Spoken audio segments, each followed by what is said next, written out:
like one example of the things I did is I just like actually started listening to or audiobooks and podcasts much more. Like just this year, I basically kind of discovered that the podcast space is real for the first time, I guess. Like before that, there would be things that I would get interviewed for, but Yeah. I was not really kind of like mentally incorporate. I did not mentally incorporate this idea that like podcasts are a thing that you can go listen to. And this year I did. Like my friend Carl Flourish, one of the optimism people, recommended hardcore history to me, and so I went ahead and just listened to all the hardcore histories. And then after that, listened to like 10 Lex Fridmans and then a bunch of others. And after that, I also got into audiobooks. I listened to the entire The Rise and Fall of the Third Reich, the whole thing, 45 hours. That was fascinating. So what? Let me ask about that, because Dan is gonna love hearing this. I'm gonna send it to him. Okay. Do you have a period of history, whether it's Dan or in general, that you draw for your own life, like kind of thinking about the world, about human nature that you go to? Is it World War II? Is it Wrath of the Khans, like Genghis Khan? Is it some other more ancient history? Is it World War I? Is there something that kind of echoes with you in the voice of Dan or anyone else that you connect to? I feel like the 1930s and 40s are fascinating because they force you to like really grapple with the question of like, where does evil come from, right? Like the sort of mental puzzle that I've always had in my head is like, on the one hand, things like the Holocaust happened, but on the other hand, if you just go and like have a coffee with people, then like 100 times out of 100, everyone just seems so nice. Yeah. Like, yeah. So Yeah, like, exactly. Yeah. Like, how do you kind of reconcile the macro and the micro there, right?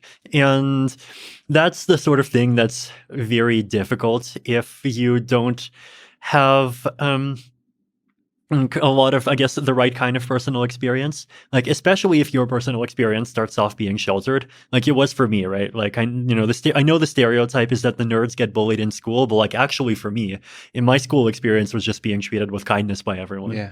And so that definitely made it harder to understand things. I remember actually being pretty blindsided when I started Ethereum, and then within 6 months there started being fights over like who would get more shares if Ethereum turned out to be a company. And then I suggested we should just make it to be a nonprofit, and somehow that ended up upsetting people.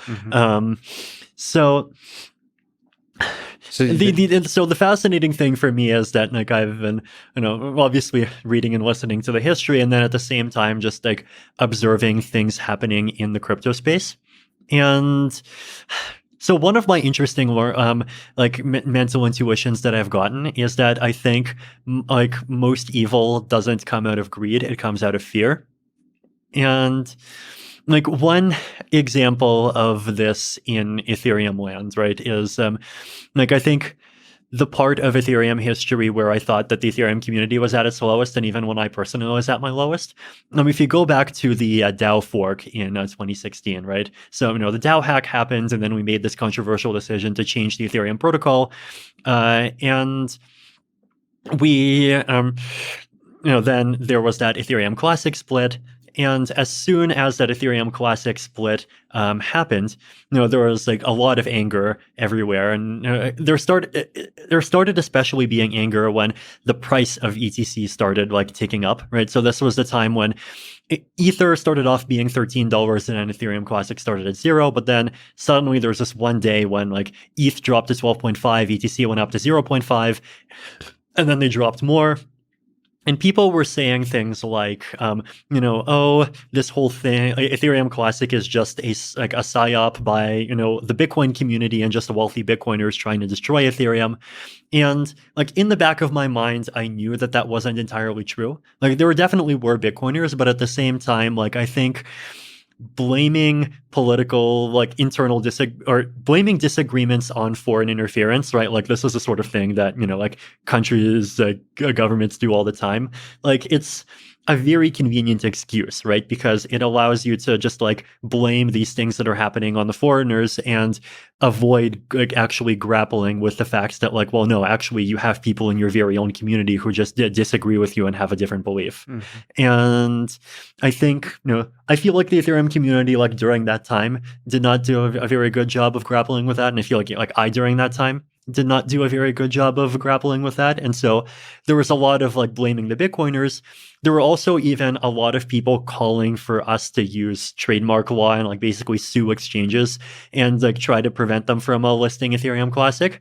And like to me, that was very unethical, right? Like this, like basically using the government as a weapon to try to attack the other cryptocurrency and like destroy it as like goes completely against the ideals of freedom and like things that at least in theory we're supposed to stand for. But like in that particular time, like basically what was happening was that the ETC price was rising, and at the same time the ETH price was dropping in lockstep, and and there were a lot of Bitcoin people basically saying this is the end of Ethereum, and I think a lot of people really were afraid that Ethereum would be just like completely destroyed as a result of this, and so like that's where the anger came from. Exactly, exactly. It came from the fear, and like that's what I like allowed people to rationalize like an abandonment of principles that I think they would not have accepted in other circumstances.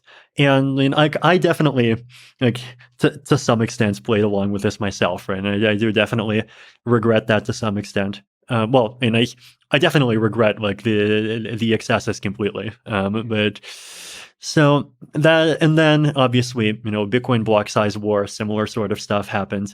So like that insight was interesting because like it does mentally make a lot of sense, right? Like when you're actually afraid that unless you act in some way that your entire world is going to collapse, like it's much easier to just rationalize forgetting your principles and doing whatever you have to just save the specific thing that you care about. It feels like the right thing to do, the brave thing to do is in the face of fear to still have compassion, to still have love, as opposed to hate. So the darkest moments, the toughest moments of human history are those where fear is everywhere. And despite that, like the way to get out of that is through love, not giving into the fear. And again, that's the lesson that you draw from all those moments of history. Yeah. Well, I like you have, in terms of those coffee and the kindness that people have, it does seem that everybody has the capacity for evil and everybody has the capacity for love. And you just have to create mechanisms and incentives that prioritize the latter over the former. Vitalik, you're one of the most interesting people I've gotten a chance to talk to. Thank you so much for talking to me. I hope we get a chance to talk again. I hope I can at least be some small part. This would be awesome on a podcast with you and Dan Carlin. That would be an awesome conversation. Thank you so much for doing so much incredible technical innovation that inspires the computer scientists, the economists, inspires the world and what technology can do. And now with longevity, I do hope we live a very long time and play Diablo to make that long time fun. Thank you so much for talking today. Thank you too, Lex. This was great.